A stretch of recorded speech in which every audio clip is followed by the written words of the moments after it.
My name is Poskin. I'm the Executive Director of the Illinois Coalition Against Sexual Assault.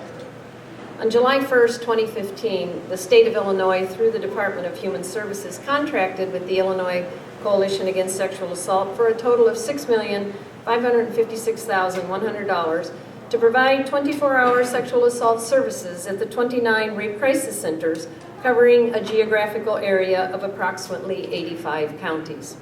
The cities of Champaign and Urbana, the counties of Champaign, Douglas, Ford, and Piatt, expected races to provide 24-hour crisis intervention, 24-hour response to victims in the emergency departments, daily counseling for the children and the teens and the adults, females and males, all races, ethnicities, spiritual beliefs, rich or poor.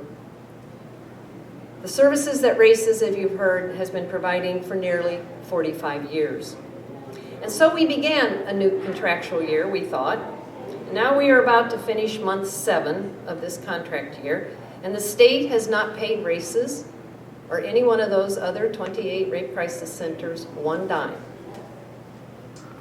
If not for the Federal Victims of Crime Act funds, which are dedicated to sexual assault services, the 24-hour hotline at Races would have been shut down by now. The hotline that has been there for 45 years for the thousands of women who wake up in the middle of the night re-traumatized by the rapist. By March 31st, the Federal Victims of Crime Act funds will be expended. Just this past year, you heard the statistics from Races as to the number of people that they've served. I want to ask you just for a moment, has anyone here been to the State Farm Center? Well, the farm seats 17,200 people. Last year, Races, along with the 28 other rape crisis centers in the state of Illinois, responded to 9,593 anonymous callers or drop-in clients and counseled in person an additional 8,908 victims for a total of 18,501 victims. So close your eyes for a second and imagine every seat in State Farm Center filled.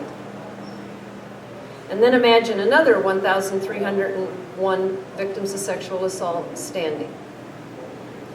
That is how many rape victims will not receive 24-hour crisis intervention counseling or around-the-clock advocacy and support after March 31st and into the next year if these rape crisis centers are shut down. That is unconscionable. And I didn't even itemize the amount of work that they do in prevention education in their schools. Over 600,000 across the state. Rape victims need a budget, and they need it today.